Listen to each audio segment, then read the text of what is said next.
जय हिंद दोस्तों। आज की सेशन में हम लोग जीएस के इंपॉर्टेंट क्वेश्चंस को कवर करने वाले हैं। दोस्तों, जैसे कि हम लोग जानते हैं कि प्रत्येक दिन हम लोग 30 एमसीक्यू क्वेश्चंस को कवर करते हैं, जो कि हर एक एग्जाम के लिए इंपॉर्टेंट रहने वाला है। तो चलिए शुरू कर लेते हैं। क्वेश्चन देखिए आप लोग के सामने है कि इलेक्ट्रॉन की खोज की थी।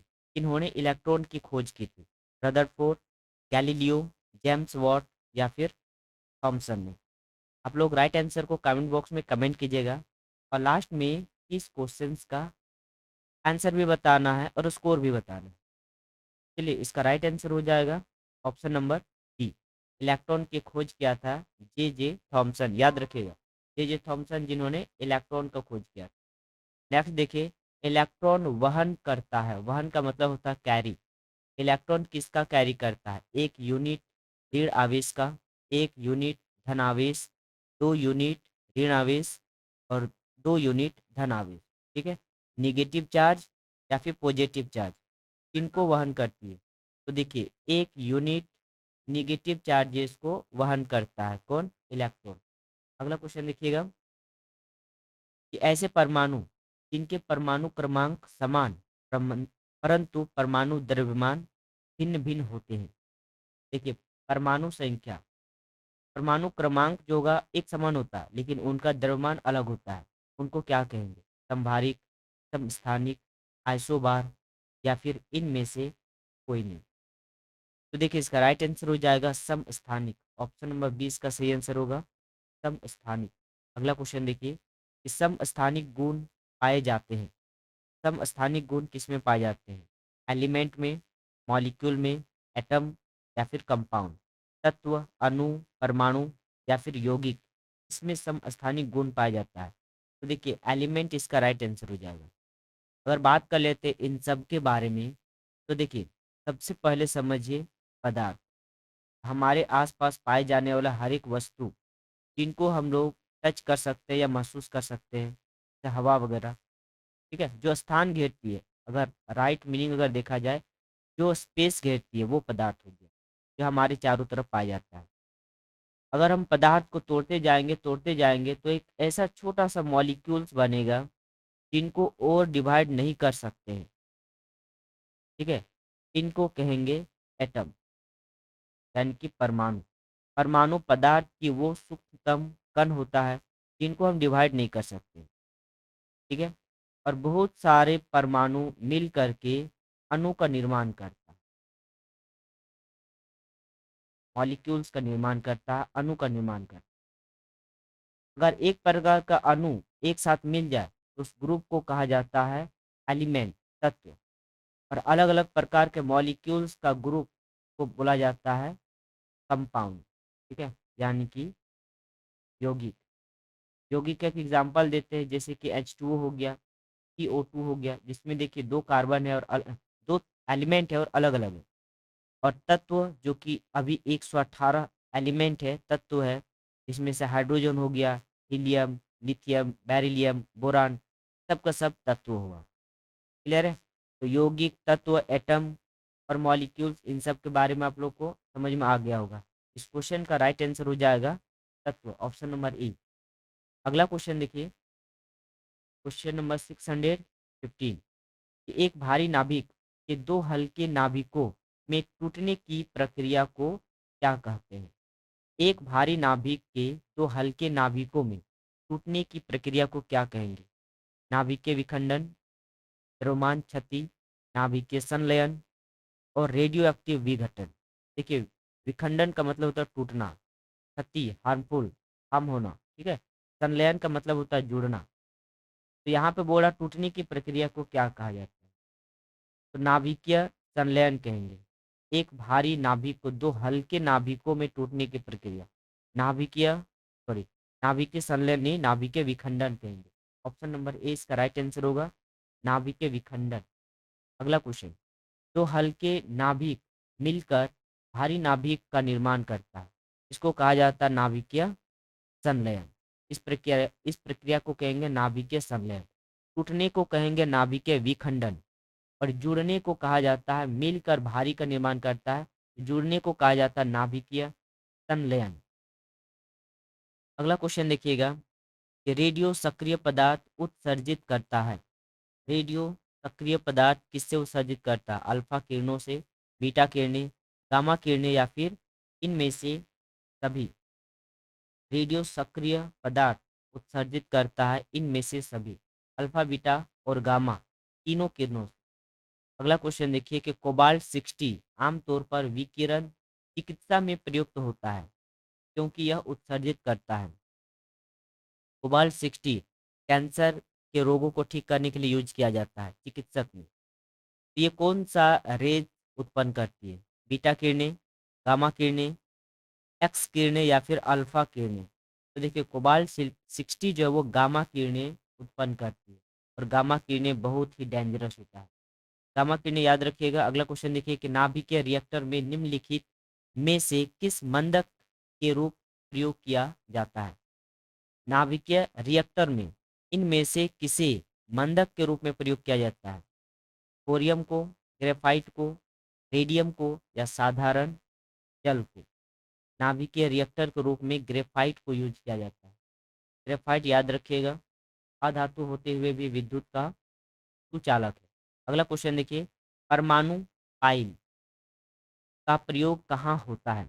परमाणु पाइल का उपयोग परमाणु त्वरण में, ताप नाभिकीय संलयन के प्रचलन में, नाभिकीय विखंडन के प्रचालन में या फिर एक्स किरणों के उत्पादन में? बताइएगा परमाणु पाइल का यूज कहाँ किया जाता है?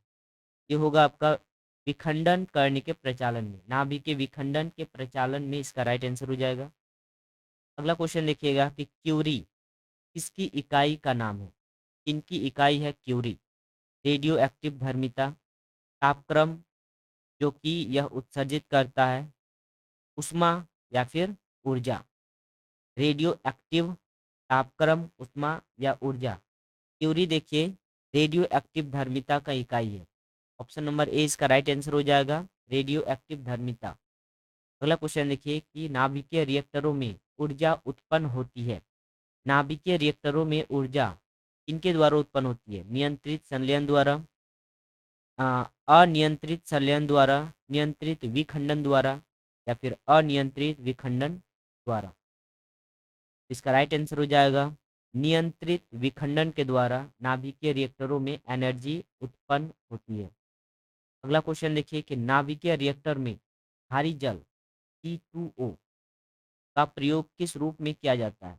देखिए भारी जल का फॉर्मूला होता है D2O। इसका उपयोग किस रूप में किया जाता है नाभिकीय रिएक्टर में?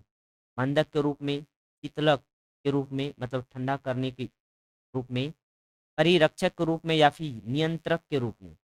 इसका राइट आंसर हो जाएगा मंदक के रूप में। क्लियर है, मंदक इसका सही आंसर हो जाएगा। अगला क्वेश्चन देखिएगा कि द्रव्यमान ऊर्जा संबंध किसका निष्कर्ष है?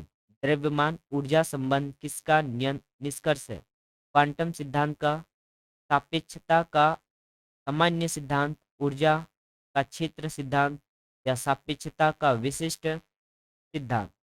इसका राइट आंसर हो जाएगा सापेक्षता का विशिष्ट सिद्धांत। ऑप्शन नंबर डी इसका सही आंसर होगा। नेक्स्ट वन देखिए कि डायोड वह प्रयुक्ति है जो धारा को, देखिए डायोड धारा को किसमें कन्वर्ट करता है या किसमें प्रवाहित होने देती है, वो पूछ रहा है। एक दिशा में प्रवाहित होने देती है या फिर दोनों दिशा में प्रवाहित होने देती है, या करंट को किसी भी दिशा में प्रवाहित होने नहीं देती है, या उपयुक्त में से कोई नहीं? करंट को डायोड किस दिशा में प्रवाहित होने देती है, ये आपका क्वेश्चन है। तो एक दिशा में प्रवाहित होने देती है, ठीक है। डायोड का काम है एक दिशा में करंट को फ्लो करवाना। अगला क्वेश्चन देखिए, रडार का उपयोग किस लिए किया जाता है? रडार एक यंत्र है जिनका प्रयोग किनके काम में किया जाता है? तो सौर विकिरण का पता लगाने के लिए, या जहाजों, वायुयानों आदि को ढूंढना और मार्ग निर्देशित करने के लिए, ग्रहों को देखने के लिए या फिर भूकंपों की तीव्रता का पता करने के लिए? रडार का उपयोग, देखिए रडार का उपयोग जहाज हो गया या फिर वायुयान हो गया, इनको फाइंड करने के लिए और उनके वे को दर्शाने के लिए, उनके मार्ग को निर्देशित करने के लिए उपयोग किया जाता है रडार। और एक है सोनार। सोनार का उपयोग किया जाता है पानी के अंदर मौजूद चट्टान या भूमि या गहराई, ठीक है, इन सबको पता करने के लिए सोनार यूज किया जाता है बड़े बड़े जल जहाजों में। अगला क्वेश्चन देखिए, त्रिविमीय चित्र निम्न में से किसके द्वारा लिया जाता है? त्रिविमीय चित्र, होलोग्राफी के लिए फोटोग्राफी, फोटोक्रोमेटिक या फिर रेडियोग्राफी के द्वारा लिया जाता है। देखिए, त्रिविमीय चित्र यूज किया जाता है या फिर होलोग्राफी के द्वारा लिया जाता है। ठीक है, त्रिविमीय चित्र होलोग्राफी द्वारा लिया जाता है, इसको याद रखिएगा, इंपॉर्टेंट है। अगला क्वेश्चन देखिए, ब्रह्मांड प्रसारित हो रहा है, यह प्रमाण सर्वप्रथम किसने दिया? ब्रह्मांड धीरे धीरे बढ़ रहा है, यह प्रमाण सबसे पहले किन्होंने दिया था? गैलीलियो ने, न्यूटन ने, कॉपरनिकस या फिर एडविन हब्बल ने? राइट आंसर हो जाएगा Edwin Hubble, option number D इसका राइट आंसर हो जाएगा। इन्हीं के सिद्धांत में बताया गया था कि ब्रह्मांड प्रसारित हो रहा है। अगला क्वेश्चन देखिए, ग्रहों की गति का नियम किसने प्रतिपादित किया था? ग्रहों की गति का नियम किन्होंने प्रतिपादित किया था? न्यूटन ने, कैप्लर ने, गैलीलियो ने या फिर कॉपरनिकस ने? ग्रहों की गति का नियम ये कैप्लर के द्वारा प्रतिपादित किया था, ऑप्शन नंबर डी इसका सही आंसर हो जाएगा, कैप्लर।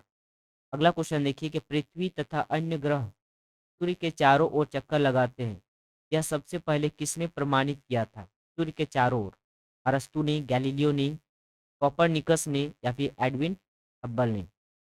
पृथ्वी तथा अन्य ग्रह सूर्य के चारों ओर चक्कर लगाते हैं, ये किनका सिद्धांत है? ये आपका है कॉपरनिकस, कॉपरनिकस इसका सही आंसर हो जाएगा। अगला क्वेश्चन देखिएगा कि ब्रह्मांड में सबसे अधिक मात्रा में कौन सा तत्व पाया जाता है? ब्रह्मांड में कौन सा एलिमेंट सबसे ज्यादा पाया जाता है? हाइड्रोजन जिसका एटॉमिक नंबर 1 होता है, नाइट्रोजन 7, हीलियम 2 या फिर ऑक्सीजन 8? सबसे ज्यादा कौन सा एलिमेंट ब्रह्मांड में पाया जाता है? तो देखिए, हाइड्रोजन इसका राइट आंसर हो जाएगा। क्लियर है, हाइड्रोजन, ऑप्शन नंबर ए इसका राइट आंसर होगा। नेक्स्ट वन देखिएगा कि तारों व सूर्य की ऊर्जा का स्रोत क्या है? सोर्स क्या है?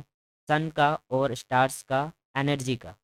नाभिकीय संलयन के द्वारा, नाभिकीय विखंडन के द्वारा, विद्युत चुंबकीय प्रेरण द्वारा या फिर विद्युत बल के द्वारा?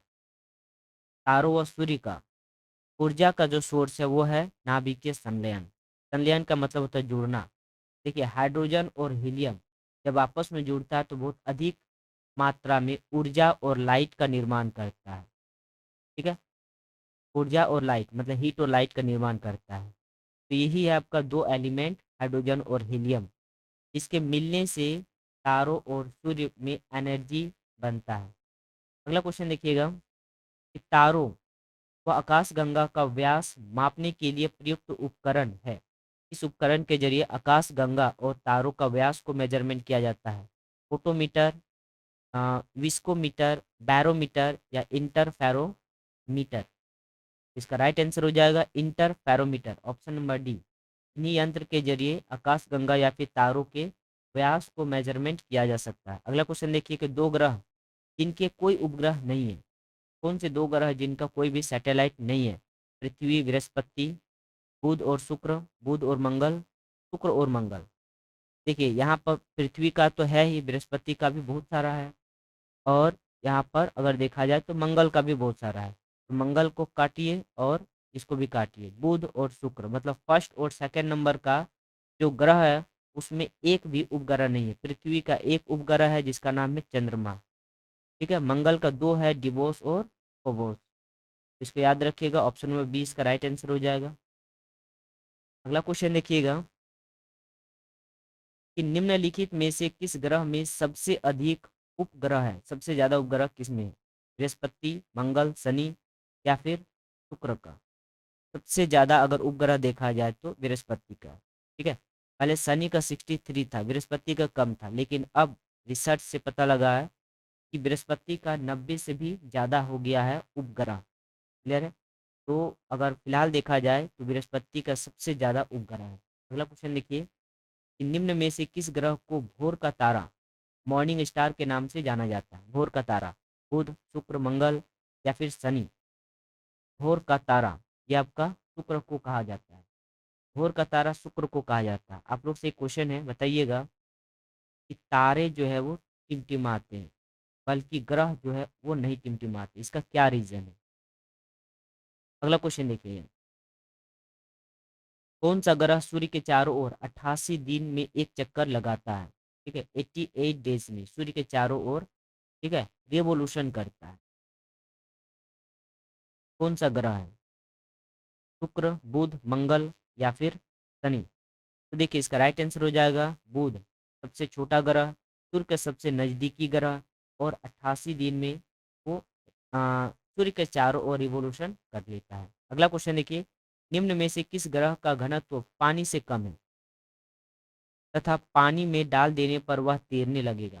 अगर बात किया जाए तो सन के बाद आगे का 4 ग्रह जो है वो सॉलिड है, उसके बाद का 4 ग्रह वो गैस का ग्रह है, गैस वाला ग्रह, ठीक है, इसमें से बृहस्पति, शनि, अरुण और वरुण। और इधर आपका हो गया बुध, शुक्र, पृथ्वी और मंगल, ये चारों ग्रह जो है वो सॉलिड है।